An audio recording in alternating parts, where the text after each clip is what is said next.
Andrea Jordan. Here. Aaron Rashba. Here. Shaquille Ali is not present. Eileen Policarpio. Here. Anthony Sujisaka. Here. And then I think it is now Assistant Superintendent Peterson's turn to lead us in the pledge, if you may do that for us. All rise, hand over your heart. Begin.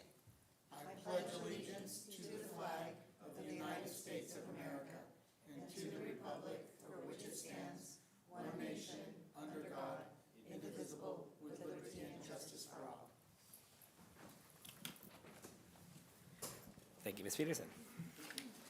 All right, we move to adoption of the agenda. So if there are any movements or amendments, otherwise I'll entertain a motion. I'll move to approve the agenda. Second. There's a motion and a second. All those in favor say aye. Aye. All opposed? Motion passes unanimously. All right, and we move on to item 5A, public hearing. Public hearing for 2026-2027 CSEA Chapter 233 Renewal Contract Proposal Sunshine. A public hearing will be held to receive public input on the renewal contract proposal of CSEA Chapter 233 for 2026-2027. CSEA is proposing to open negotiations on Article 5, wages, Article 6, health and welfare benefits, and a new article on artificial intelligence. We will open this hearing at 7:02 p.m. Ms. Covray, are there any speakers? There are none. Seeing that there are none, we will close this public hearing at 7:02 p.m. All right, we move on to item 5B, public hearing for 2026-2027 JESD counter proposal to CSEA Chapter 233 Renewal Contract Proposal Sunshine. A public hearing will be held to receive public input on the JESD's counter proposal to CSEA Chapter 233 Renewal Contract Proposal for 2026-2027. JESD is proposing to open negotiations on Article 5, wages, Article 6, health and welfare benefits, and Article 12, transfers and promotions. We will open public comment at 7:02. Ms. Covray, are there any speakers on this item? There are no speakers. There are none, so we will close our public hearing at 7:03 p.m. All right, and now we move on to item 6, communications, board member acknowledgements and commendations, and this time I will start on my right. I just want to wish everyone a happy summer, and I look forward to the rest of our meeting. I echo those sentiments of my fellow trustee and have nothing further to add. Shout out Camp Jeff. My kids are in there and they had a great first week and a half. So shout out to Camp Jeff because I am loving having them out of the house for so long. And happy summer to everybody else. I echo my fellow board trustees' sentiments and have no further comments or acknowledgements. With that, we move on to item 6B, superintendent comments. Superintendent McCullough? Yes, speaking of Camp Jeff, I visited yesterday and today. I visited yesterday morning to see the Engaging Hearts and Minds curriculum with our district staff, our district certificated and classified staff working with students. Very engaging and exciting to see that curriculum up and running, and excited to see what the outcomes will be for the summer.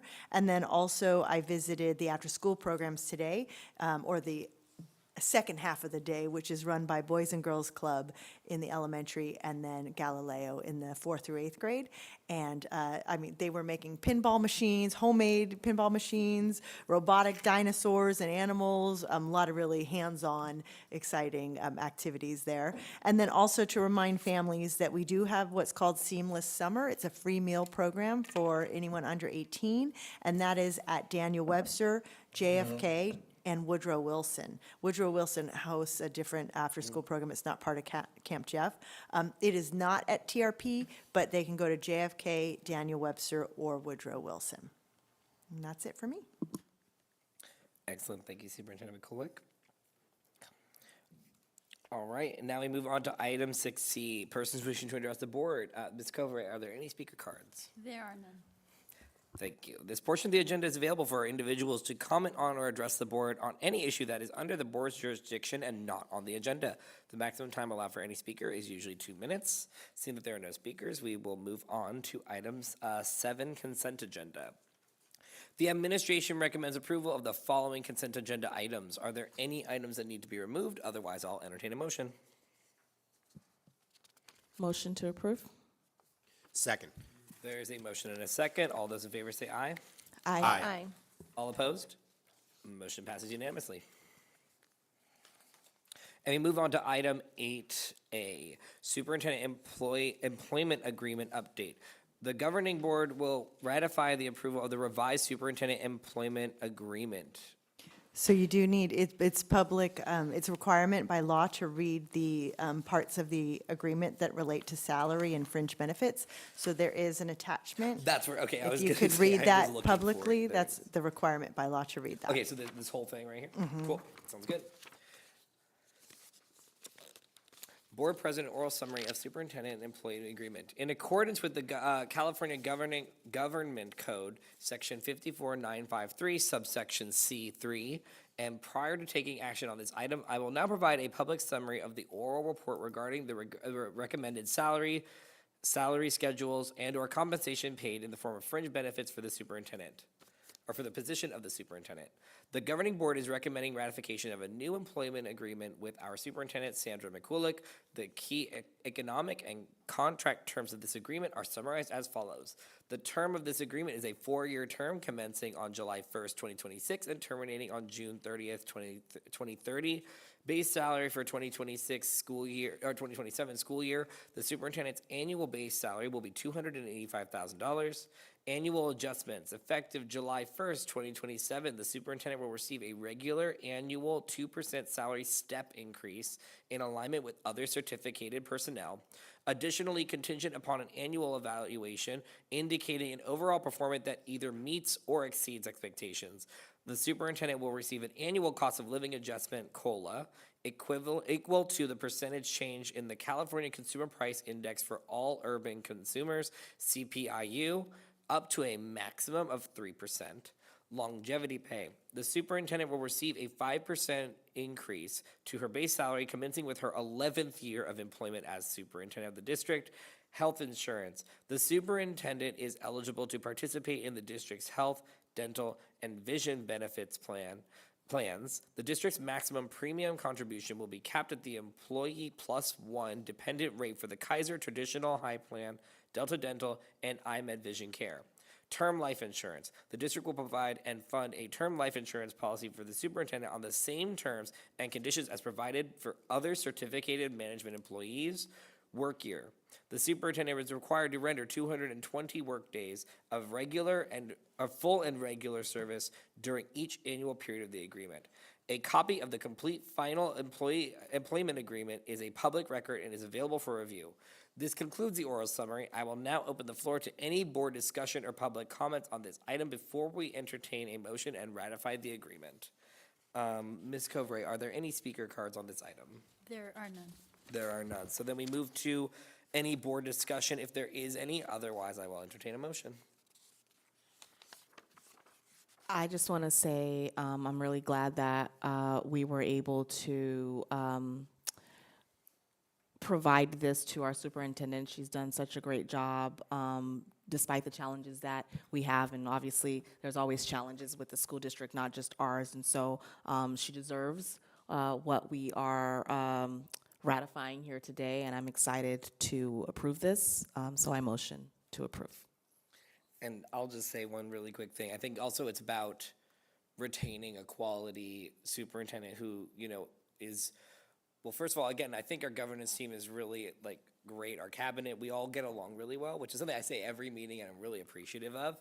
And I think it is about not only just giving her what she wants, but it's also can we retain her?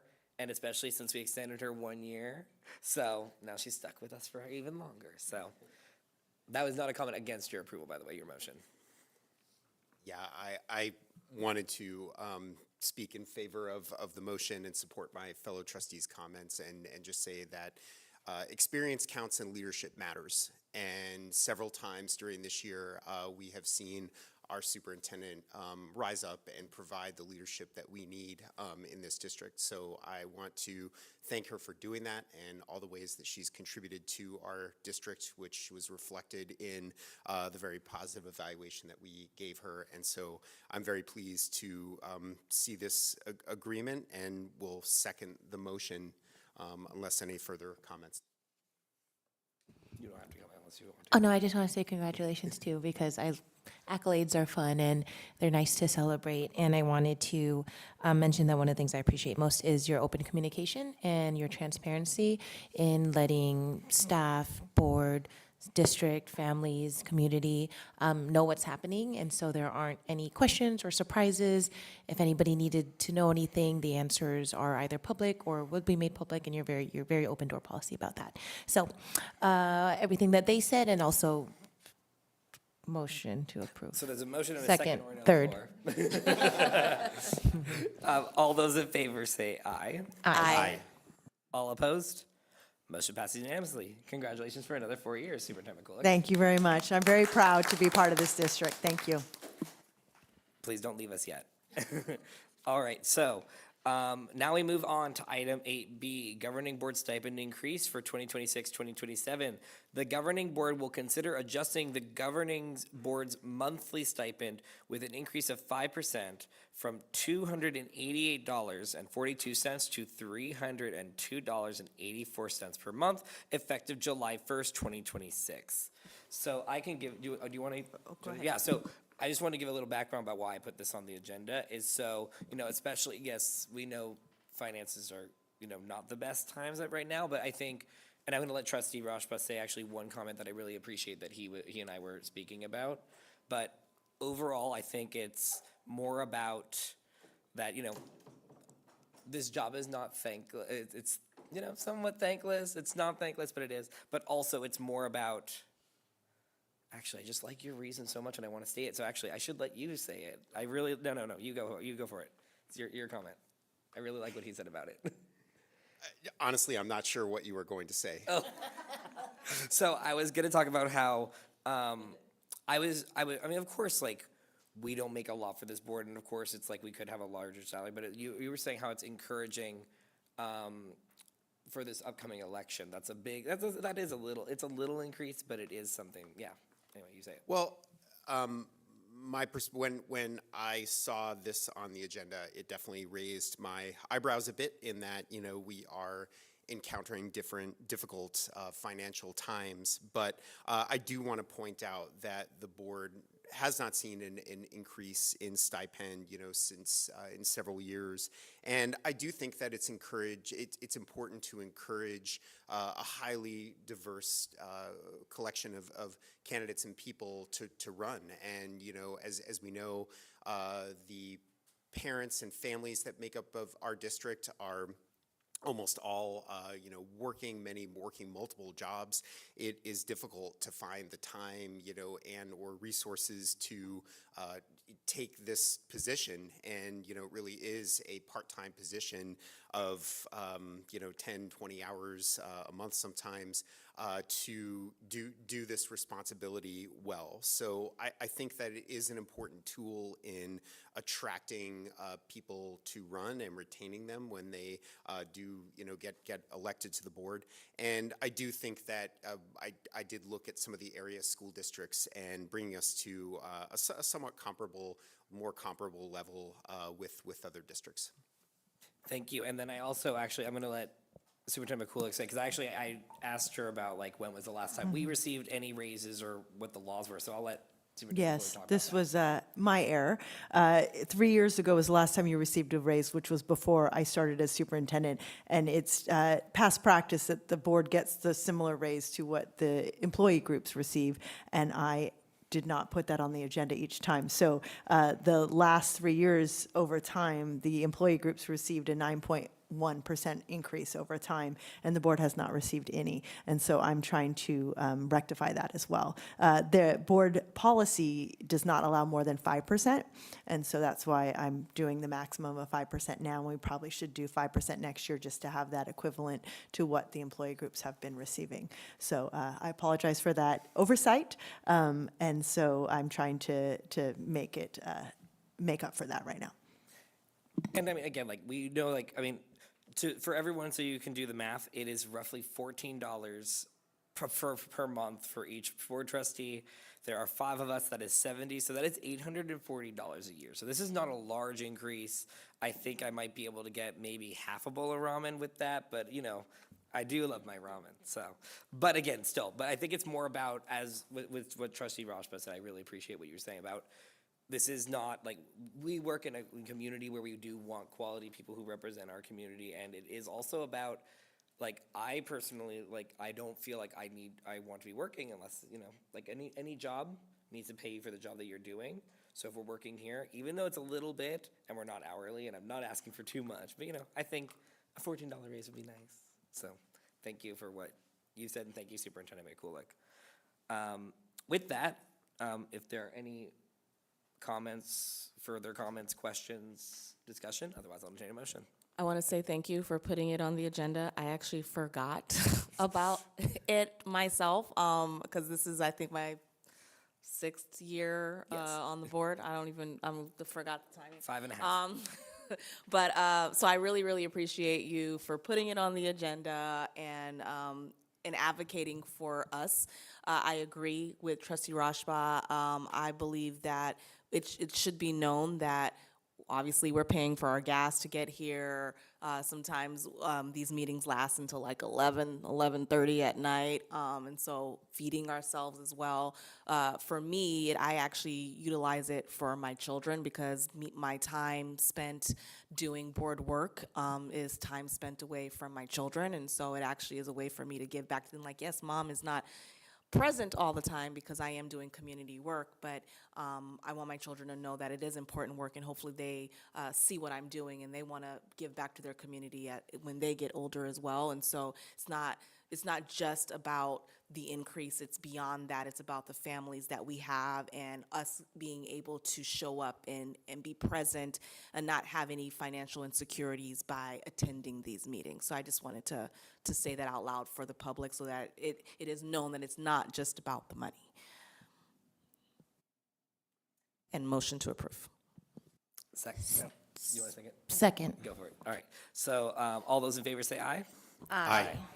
All opposed? Motion passes. Congratulations to us.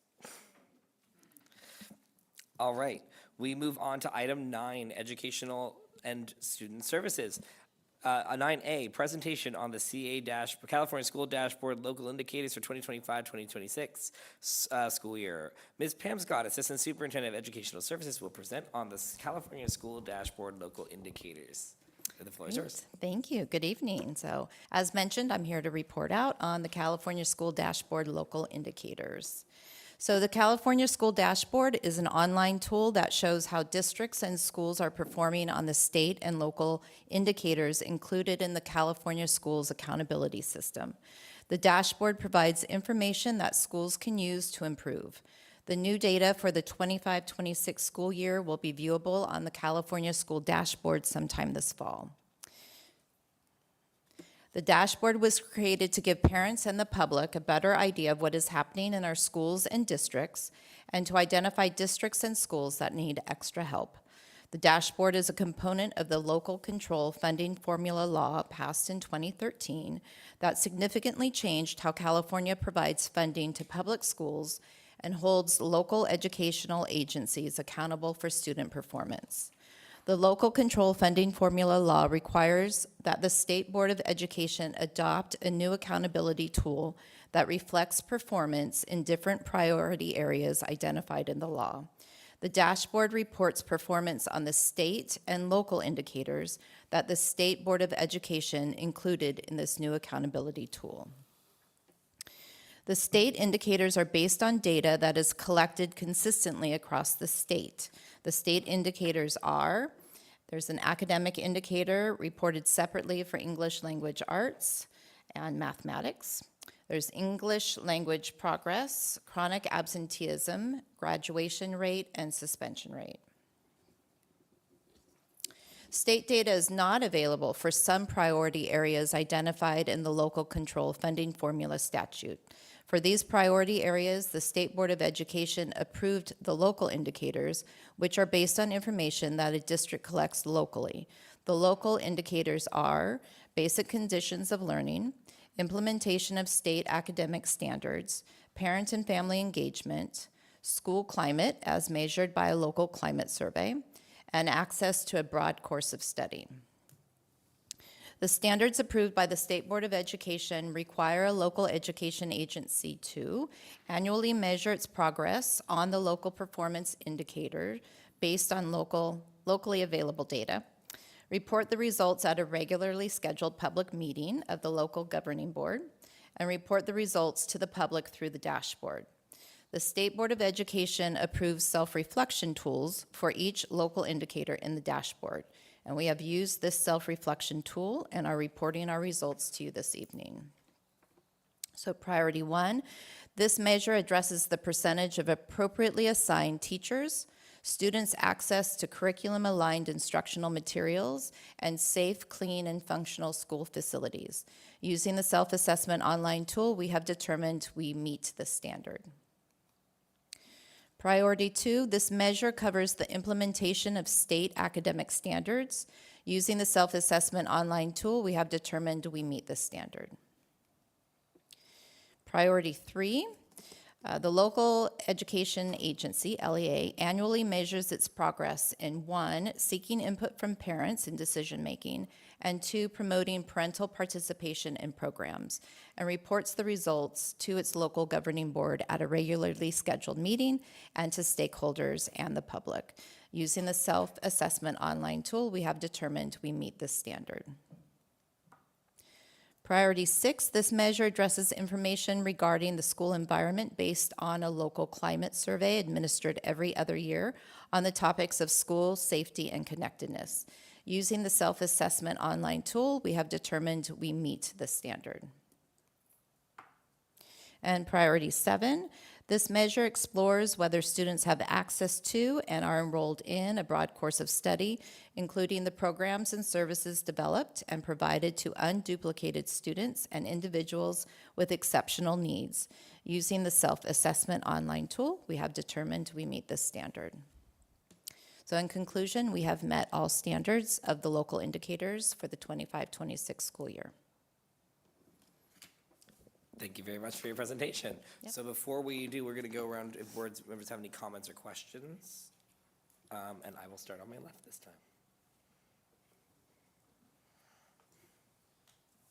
time. First of all, I'm wondering what happened to priorities 4 or 5. Was that included? Did I miss that? 1 is specifically for high school, Ah, and I can't remember the other one. not relevant for Yeah. us. Okay. Yeah, I must say, when I thinking about the California School Dashboard, I think of the colors and the the direction that it gives great visuals of how we're doing. And I know we've seen significant improvement, in those areas over the past few years. So it is great that we have, met these indicators and that we're using the tools, for self-reflection. But are you or Superintendent Mikulik able to say how we have progressed in terms of, what's in the public-facing dashboard, California School Dashboard for our district? So the ones with the colors? Yeah. Those are the state indicators. So those are reported out publicly. The ones I'm reporting on tonight are just our local data that aren't always demonstrated there. So we have to do more of a self-evaluation. So the ones you're asking about were shared in December. Right. Right. So that, Yeah, these so this is, there's 2 parts. There's the local assessments, and this is a requirement that we share the local assessments and that we've met the standard. But the ones you're asking about are the ones that are shared through the state assessments, and we share that publicly when those are released in December. And so we can look back at those results. They come out every December. But so I think we're kind of talking about two different things on the same dashboard. Does that Okay. make sense? Yes, thank you for clarifying. I often grow hazy on what we have reported on several months ago, but I just wanted it pointed out that, we have, years ago, we were seeing red in terms Yes. of, I'm realizing that is a state measure, in math and ELA, and I believe we're at yellow, now, so. We had great growth this year, for sure, or improvement. the prior year. Okay. No, I Thank think you. that's actually a distinction I think we should have made from the beginning is local. I mean, you did make it. I think it's more, especially since you don't work in education, like, good job knowing the dashboard, because that is the color thing, but there's more on it. I know, it's not very clear. Anyway, Yeah, these are more around like the conditions of learning. Do they have access to textbooks? Do we hire, are all our positions filled? Do they have the right credentials? Those types of data indicators? I guess, sorry, I do have one follow-up question. Have we seen progress on the local indicators this year versus past years? The measurement is simply met or not met, Okay, and we're meeting them. And so there's a criteria using the online tool that walks us through how to make that determination. okay. Thank you. So just to clarify, so every year we have all our teachers are appropriately credentialed for their assignments. So there's no growth measurement in that. It's met or not did met, they meet or right? Facilities conditions, again, we meet all that criteria every year. So it's not necessarily a growth measurement. Thank you for the presentation. I think it would be helpful, especially if we get new board members, that we maybe possibly, and even though it's not a growth measure, maybe indicate that for the last 5 years, we've met all the standards, or we've met these 4 standards for the last 3 years. This one we didn't, but this year we did meet the standard. That way it shows not necessarily progression, but we've been hitting what we need to every single year, and I guess that helps with the delineation between the actual state dashboard versus our self-assessment. Does that make sense at Yeah, all? we do meet them every year. Yeah, and I think maybe just stating that would be Okay. helpful as well. We've met them every year since these indicators have come into play. Yeah. And that would be good to say too. So thank you. awesome. No one question. Thank you so much for your presentation.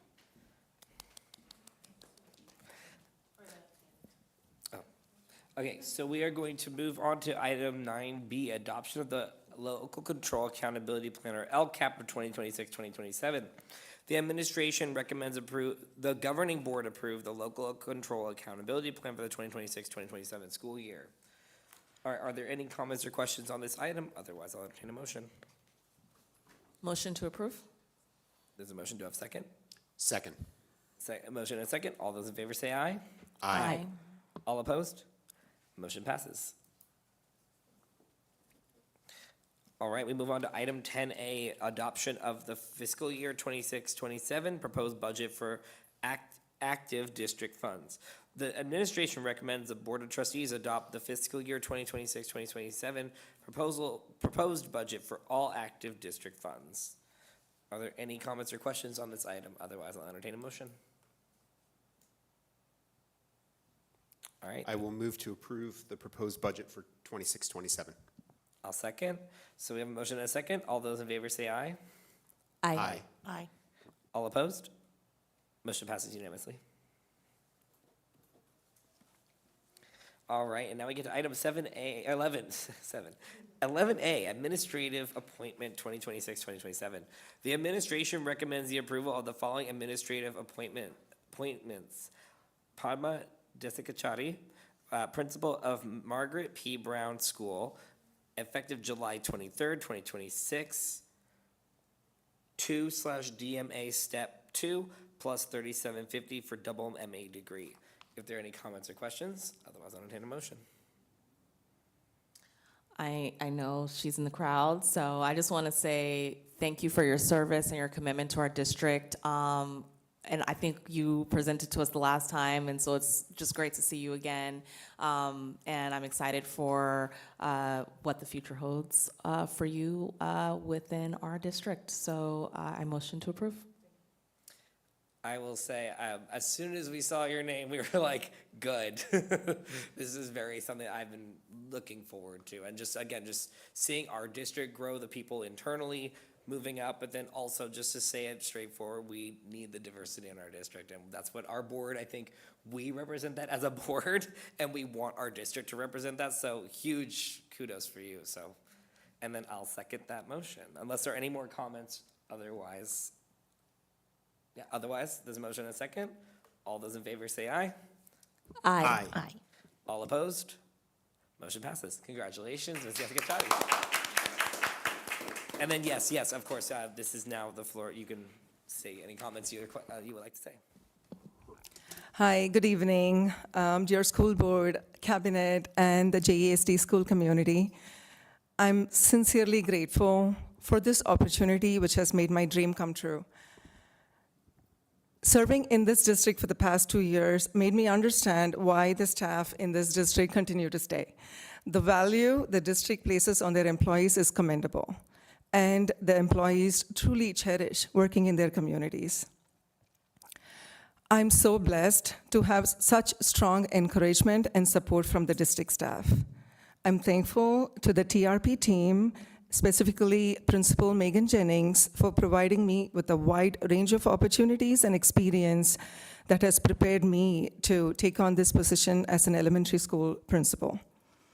I'm eagerly looking forward to serving the MP Brown community through collaborative work and growing with them and then learning with them and making the best to promote a positive school culture with academic excellence. I'm thankful to the district staff and the board for your trust in me, and I desire to learn and grow, leveraging all this wisdom, experience, and skills. Thank you.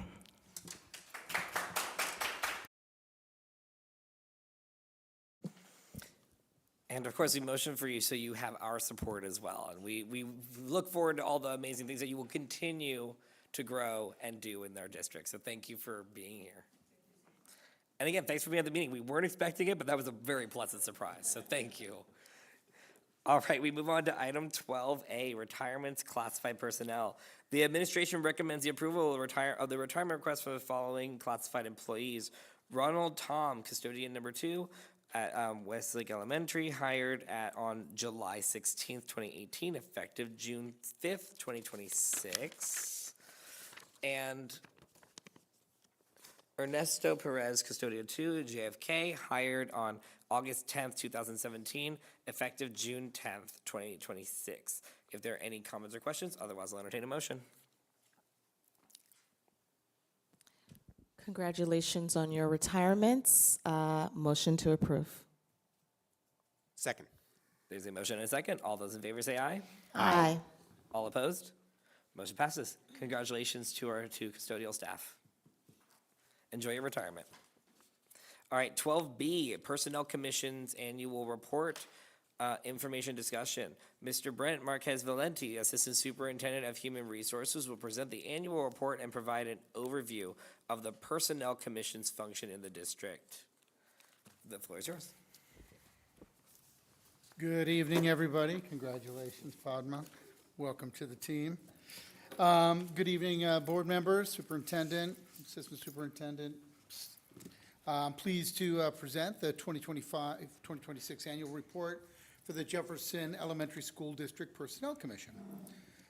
Tonight, we're going to look back at our accomplishments over the past year, review some data and classifications, and outline our goals to best support our classified workforce. I'd like to recognize the members of our Personnel Commission who were appointed to 3-year terms. Joining us this year, we had Mr. Alfonso Ju, who was appointed by his fellow commissioners effective January 2026. His term expires on November 30th, 2029. Commissioner Ju replaced Ms. Sonia Reyes, whose term expired in November of last year. The Board of Trustees will also continue to be represented by Mr. Wallace Moore, whose term expires in November of 2027, and Mr. Dennis Shreve, who was appointed by the California School Employees Association, Chapter 233, whose term expires on November 2026. As a reminder, the Jefferson Elementary School District's classified employees adopted the merit district system back in 1967. The merit system is based on the principles of a civil service system, where hiring and promotions are driven by ability and demonstrated through fair, competitive examinations. The goal is to ensure that we recruit, retain, and promote our classified staff on the basis of merit and fitness. Additionally, it protects against arbitrary employment actions, political coercion, or personnel favoritism, cronyism, nepotism. To achieve this, the Personnel Commission focuses on 5 core responsibilities: ensuring equitable management for all classified staff across the district, hiring based on qualifications through competitive examination, conducting neutral, formal hearings when employee discipline is contested, structuring and maintaining a clear position classification plan, and ensuring that positions with comparable workloads and duties are rewarded with similar pay. Moving on to our strategic goals. Our first priority is to expedite the development of eligibility lists so we don't lose qualified candidates. To do this, we've transferred all eligibility exams onto a secure digital platform called Canvas, moving away from our paper and pencil Scantron examination process. We've continued to expand our recruiting, our digital recruiting through EdJoin, onboarding new employees and substitutes on Informed K-12, again, another online platform. And we also now hold virtual interviews on Google Meet. Who would ever thought that back in the day, right? This has made the application, testing, and hiring process more accessible for candidates, as well as panelists on those interview panels. Additionally, we've integrated our back-end payroll systems and absence management systems. That was a big push last year going into the new school year. Goal number 2 highlights our commitment to professional development for our classified staff. For our instructional staff, we've held classification-specific professional development, focusing on engagement strategies and curriculum support for English learners and special needs students, best practices for de-escalation and behavior management, restorative practices to build healthy communities, repair relationships, and resolve conflict at our schools. We've also partnered with the Jefferson Union High School District Adult Education Program to provide courses to our instructional staff. Those courses involve understanding children in the learning environment, providing support to students with diverse learning needs, and safety procedures and school readiness. Oops, sorry, go back to that. We've also continued to work with our local universities, including USF, San Francisco State University, and Reach University, to help our classified staff get their associate's degree and bachelor's degrees, and in some cases, their teaching credentials. Actually, one of our USF residents this year was a former library tech at Woodrow Wilson that just got her teaching credential. On the fiscal and clerical front, we fully implemented our new financial system. It's called ERP, the Enterprise Resource Planning, launched Informed K-12 electronic forms for onboarding, as well as extra work timesheets. We will not be using paper timesheets in the 26-27 school year. We've also hosted quarterly meetings with our school office staff, led by Program Director of Student Services Stephanie Martinez, as well as Director of Tech Integration Tony Baroni, with my executive assistant Tanya Santa Cruz, to support them with Synergy, which is our student database system, as well as Frontline, which is our absence management system. For our food service and central kitchen teams, we've concentrated on food safety compliance, health codes, inspections, allergen awareness, and nutrition guidelines. And I know there's been a lot of work by the trustees on making sure we have some more tasty food out there for our students. For our maintenance and custodial teams, the professional development is focused on emergency protocols, OSHA regulations, and the safe, proper use of specialized tools and equipment to prevent folks from getting injured and make sure we have a healthy workforce. Our next goal centers on effective recruitment, which include attending classified recruitment fairs by myself to diversify and expand the candidate pool, posting testing opportunities on EdJoin, Indeed, governmentjobs.com, as well as internal postings to recruit candidates for new classifications and promotions. We've also directly been recruiting local students from the Jefferson Union High School District Adult Education Program, and I'll share with you a flyer in a moment. This has been a really fun relationship we've been developing. I'm looking forward to expanding that next year. Additionally, we've been updating our eligibility examinations to align with the competencies of each classifications, which change over the years. These are just a couple of flyers of the adult education programs. We have one on safety procedures and school readiness, comprehensive training for inclusive education, and the good thing about these, they can be both done in person and virtually, and they're going to be held on Wednesdays when school is out, but some of the staff is still on the clock, so they can go instead of going to a meeting. So it's a built-in professional development. So we're really excited to expand that next year. Our next goals focus on the rules and regulations of the Personnel Commission. I was going to bring the binder with me, but I forgot. And improve communication with the California School Employees Association leadership and other unit members. This year, we targeted 3 Personnel Commission rules for review. One was Article 3.11, which is regarding working out of classification. So that's when somebody, let's just say, a maintenance utility tech works as the maintenance lead. They get paid a little bit more for their work in that classification. Additionally, we're looking at the creation of new positions and the process we take to do that, as well as an article on transfers to related positions, somebody that can move in, let's say, from a PE instructional assistant into a classroom instructional assistant, especially now that we have PE teachers in our elementary school. Communication-wise, we've built stronger bridges between CSEA and management as part of our labor management collaborative with both CSEA and the American Federation of Teachers. We hold regular strategic alignment meetings.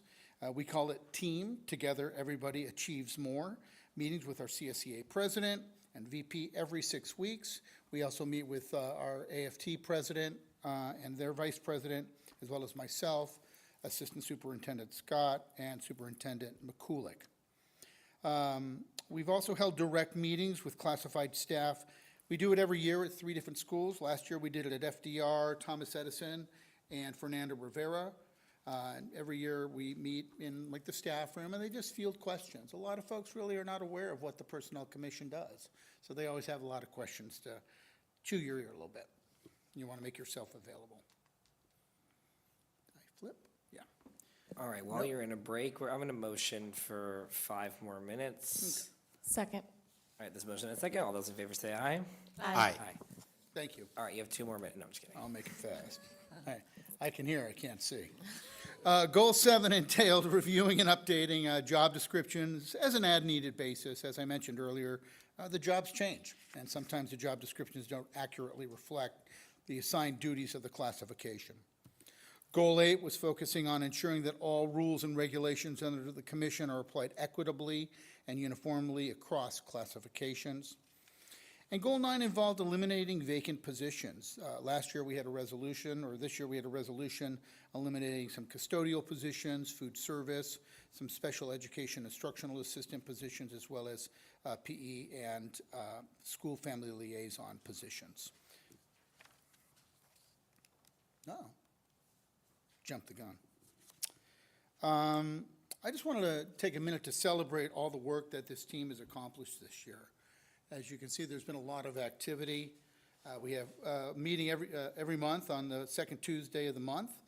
We had 30 job announcements, 30 eligibility lists were established. I'm not going to read through all of those, but you can see in all, we have a lot of work we did and supporting our 277 classified employees. I want to thank all the folks for serving on interview panels, as well as I want to thank my staff, Ms. Kim Lee, who's our classified HR specialist, and Serene Leong, who is our classified HR assistant. With that, I'll be happy to answer any questions. Excellent, thank you very much. Thank you Assistant very much. Superintendent Marquez Valenti. All right, we'll go into comments and questions from the board, and I think I started my right this time, yes. I have no questions. Thank you for the presentation, and thank you to the Personnel Commission for all of the work that you did for the 25-26 school year. It actually takes a lot off of our plates, and we're just here to review and confirm, and it makes our job, I would say, a little easier. So thank you. Yes. Thank you, Assistant Superintendent Valenti, for the presentation. Thanks to every one of the members of the Personnel Commission. And this really helps me understand and appreciate all the comprehensive work and all the thought behind these different areas of personnel.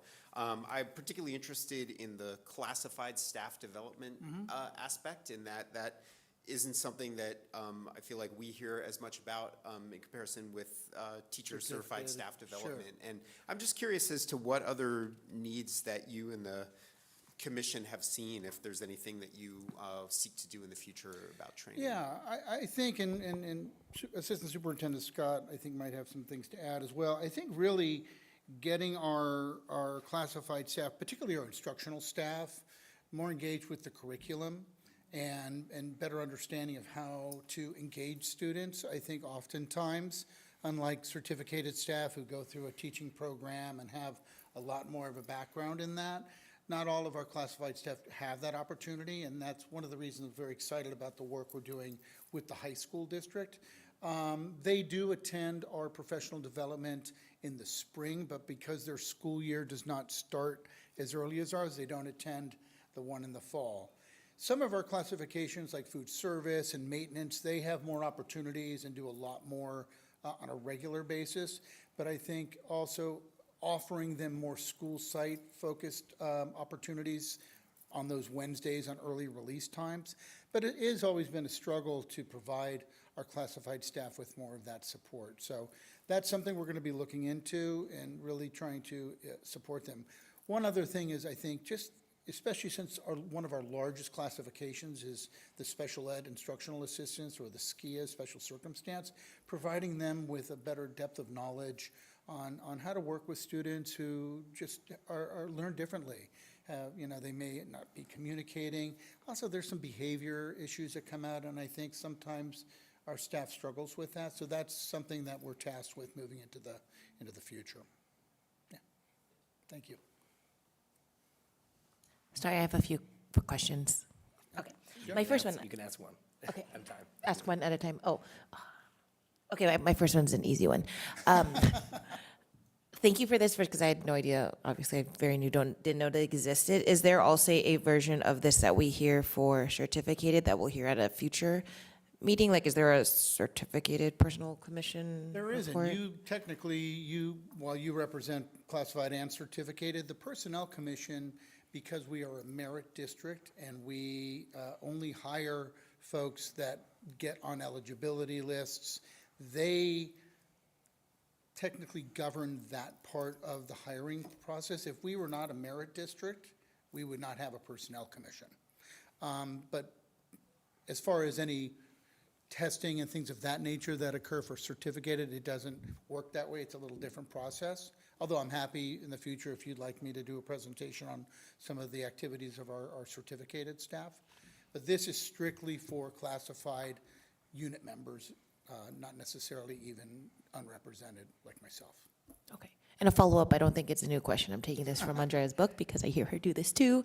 The commissioners, are they part of the personnel? Like, are they like, or are they? They're not staff. We have one of the personnel commissioners is appointed by the board, and they represent the board. That's Mr. Moore. We have one commissioner that represents the California School Employees Association, CSEA, the union. And then there's one commission, and that's Mr. Shreve. And then one of the commissioners represents the commission. They're elected by the commissioners. So, but none of them are employees of the district. They do get a stipend like yourselves, but they're not employees of the district outside of the stipend. Thank you. Yeah. All right, well, first of all, I wanted to give one comment on, I really appreciate we're using Jefferson Union High School District. I think it's great that we are building into our sister district. You know, we are using our resources, but providing them resources to build our staff, which is a win-win-win for Yes. all of us. So I really commend you and also encourage that in the future to continue that collaboration. And then I have two questions, but I'm gonna ask one. Sure. So I know you mentioned that we said you had one person who finished and just got hired in our district and this is going back to. One of the classified, yeah. For the training. So, and I'm wondering, and I think, and again, this is my really tired brain. You have reported, you've given us a presentation on, do you give us the numbers of the people who've completed and how many, or did you just, That what have are the programs? completed what? I'm The sorry. training, like, so the credits, getting their bachelor's, Oh, getting. I don't believe I've provided you with those numbers, but I can look into the ones I have. Yes, I think Yeah. that would be something I think that I don't want to speak for the board, but that's something I think I will mention probably in item 14 as a future agenda Sure, item. Because I that's- think that's something we're really curious about. We hear about it. We've heard about it the last 2 years. It's been developed. Now we'd love to hear the numbers and see Sure. how it's going and how we can make it better. So And to that'd that be great. point, I think a lot of our staff, perhaps that are international folks that came over, they already have their degrees from their home country, but perhaps they didn't get their degrees here. But a number of our staff worked on their AAs, and because you have to have a bachelor's degree to get into a teaching credential program, that's really the heavy lift. I did, I think, speak to the Reach University. That was something I spoke about a couple of years ago, which was an online university. You've spoken about them. I think we're more at the point where we're like, okay, we've heard about them. Now we want to see the numbers. You want some data Yeah, points? Exactly. We want to see, like, what our resources are going towards us and then what is Sure. coming out of it. Because I then that can- gives us better. And then I will save my second question because I know trustee Policarpi has another one. I just have a comment. Sure. Thank you for the work that you do. I mean, the instructional aides are, they're just a big part of the school, and the ones that are, at least at my kids' school, they know the kids, and they know the kids by name, and, it's not just they're there to, do whatever they do and they leave, that they do have an attachment, and they treat the kids as, as their own, and so, shout out Miss Joy, TK, woohoo. Are from this community. That's a big thing. A lot of our classified staff came up through our district as well as live in this community. Thank you. And I'm gonna put you in the hot seat for the virtual interviews. Lucky I'm not sitting down. Exactly. For the virtual interviews, we don't use AI, right? No, it's just using Google Meet or Zoom. It's just really expedited the ability for us to have those interviews, to get eligibility lists. One of the things I've heard the most over my tenure here is, Brent, we need eligibility lists. We wait so long to get people, to hire. And it's true. So it has been a good move in the right direction. No, and the only reason I actually do mention that, of course, it's more of a joke because I Yeah, couldn't see I a public saw the agency smile. do it. But there are, of course, private sector that actually do use AI to filter out. Wow. They actually have AIs sometimes conduct the first interview before you even talk to a person. We Crazy. filtered out through an AI, and I think that's something that I speak for myself, but I don't think I ever want to see this district ever move in that direction. So, at least on that front. BV is the only AI you get. Yourself, yes. For those of you who do not know. But anyway, that was the only question. Are there any more comments or questions from the board? All right, thank you. All right, thank you all. Superintendent Marquez Valenti. All right, now we move on to item 13, Governance Board Matters. The Superintendent Advisory Committee School Closure Consolidation Board Representatives. The board will consider appointing up to 2 board members as representative to the School Closure Consolidation Superintendent Advisory Committee for the 2026-2027 school year. So we have the ability to appoint up to 2. So this is a discussion to see who's if who we're in a motion, but before we do, I think it'd be curious to go just see who is interested in the first place. Yeah, I think I had mentioned it when we brought it up at the last time that I was interested. But again, if somebody else wants to, I'm happy to I step want back to hear as well. everyone, so Leah, definitely thank you for reconfirming. Is anyone else interested? Yes, I am interested in serving on the committee, and you know, I did have the opportunity to serve on the first committee, so I feel like I have, you know, some continuity there. At the same time, you know, I am open to giving others a chance who didn't have that chance the first time around. Thank you. Are there any others that are interested? All right, well, that was an easy one. So then I motion to approve, motion to approve trustee Jordan and trustee Rashba for the 2 seats on the Superintendent School Closure Consolidation Advisory Committee. Second. There's a motion and a second. All those in favor say aye. Aye. All opposed? Motion passes. Congratulations, trustee Jordan and trustee Rashba. I will say I'm glad that we're putting someone new and someone who has been on it both going to that, and also your unique view as parents, I think is going to serve very well. So thank you for both your service. And thanks for doing those meetings. All right, now we move on to item 14, governance team member comments, reports, future agenda items, and future board meeting reflection. And I will start on my left this time. I wanted to say congratulations because I still am trying to learn how this goes. And it was like, do you have a comment? But I already have a second. And I don't know if I'm supposed to comment if I'm already somebody seconded. So I just don't know when I'm allowed to talk or when I'm supposed to talk.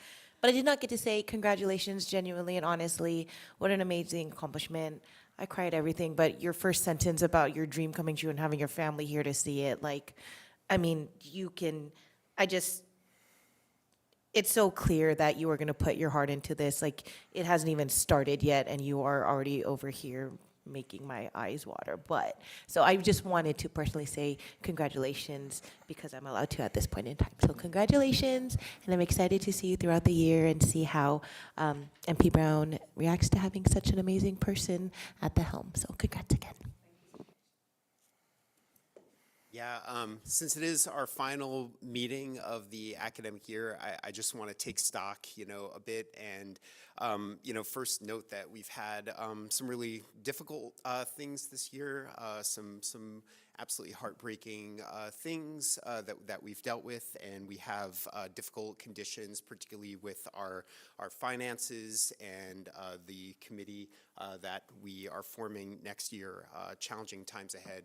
But we certainly have a lot to celebrate in our district, and the results that Assistant Superintendent Scott presented tonight, that, you know, both on a local and a state level on the California dashboard, our district, you know, continues to show signs of improvement. And the what now Principal Descacciari spoke about of the, you know, just what makes our district special really rings true, you know, and we have so many committed people who, you know, serve in our personnel that both the certificated and classified employees, we just have so many committed longstanding people in those roles, and I'm tremendously appreciative to them, tremendously appreciative to the leadership that we have, and wonderful to approve our superintendent for another 4 years, and just finally to appreciate all of you, that I think that we have a really strong governance team, and I know that we're going to need it in the times ahead. So congratulations all on a successful 25-26 school year. Look forward to the next one ahead. I mean, how can I follow that? I guess I want to echo my fellow board trustee sentiments. I actually want to say thank you to certificated and classified staff for all the work that you've done this school year. It has been a up and down school year, but we appreciate your perseverance, your patience, your understanding. We're in this together, and I look forward to what the 26-27 school year looks like with all of you coming back after hopefully a refreshing summer. I echo my fellow board trustees' sentiments, and I won't repeat what they said. But I do, well, the first thing is the future agenda item for classify, or the programs that you just presented on. Again, like numbers for just, how they're going, who's succeeding, who's being hired from, I would love to see those numbers. And I think that's something we could put on a future agenda item. May I ask for a point of clarification? Yeah. Do you want that as an agenda item or just an information bulletin to the board? What would be better for, is it something that you want public, or is this something you just want for your I think this information? could be, I don't think it needs to be a long one. I think it could be a 5-minute, maybe 10-minute presentation, but I think there's something about, we want to show off to our public. Okay. Yeah, just because, promoting people from internal, pay, having like paid professional development, using your sister district, using our community, I think that's a good idea. Okay, thank And, you. and of course, if anything comes up, we can talk about before the next board meeting, agenda planning meeting. I don't really have too much more to add. I just really want to say again, congratulations. This meeting is recorded, so as much as your family's here, but you could show it off to everybody. You could also have them watch the rest of it if they really want to. That's up to you. But otherwise, I don't have anything else. Yeah, so then, unless anyone else has any comments or questions or anything. Okay, so then we'll move on to item 15, persons wishing to address the board on closed session items. This portion of the agenda is available for individuals to comment on or address the board on an agenda item addressing closed session. The maximum time for any speaker is usually 2 minutes.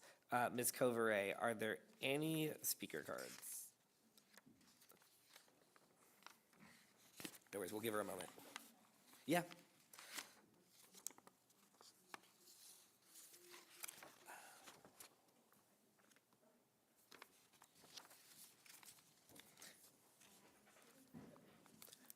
No worries. All right, so then, I guess I'm supposed to introduce the speaker. Can I have the speaker's name? My name is Guadalupe Mercado.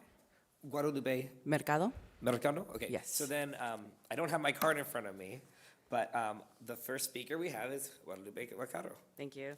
Good evening, board members and superintendents. My name is Guadalupe Mercado. I am here tonight to appeal the interdistrict transfer denial for my two children, which is Devon, who's entering the 8th grade, and Eliana, who's entering the 2nd grade.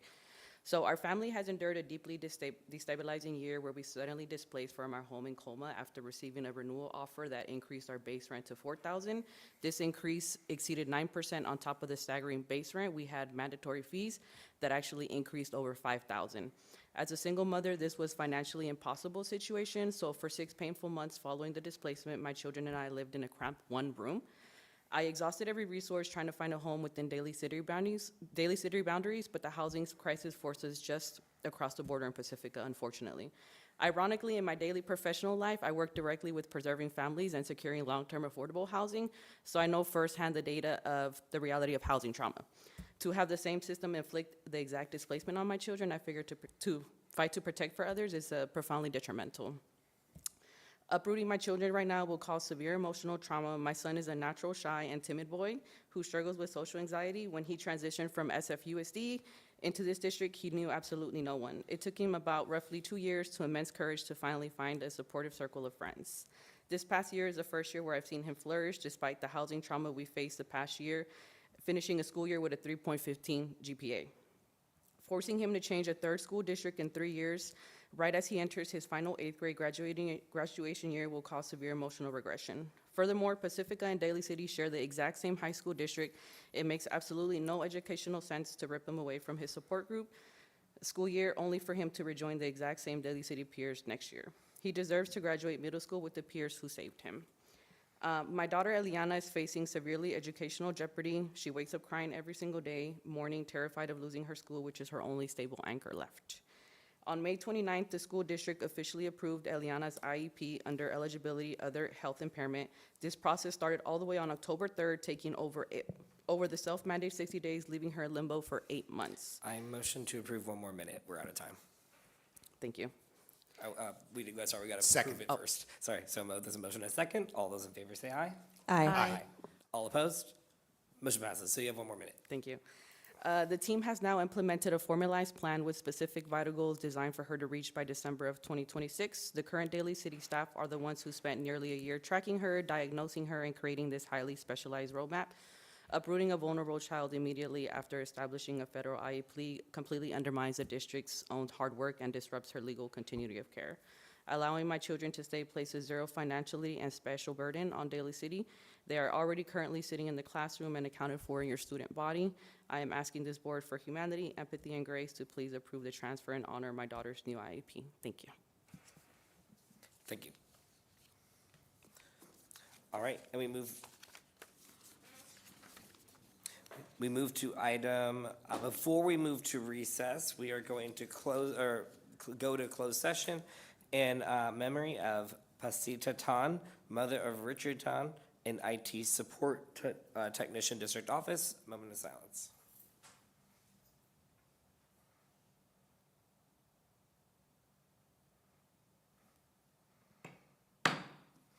All right, we go to closed session in 5 minutes at 8:10. So 8:05 is our time. Thank you.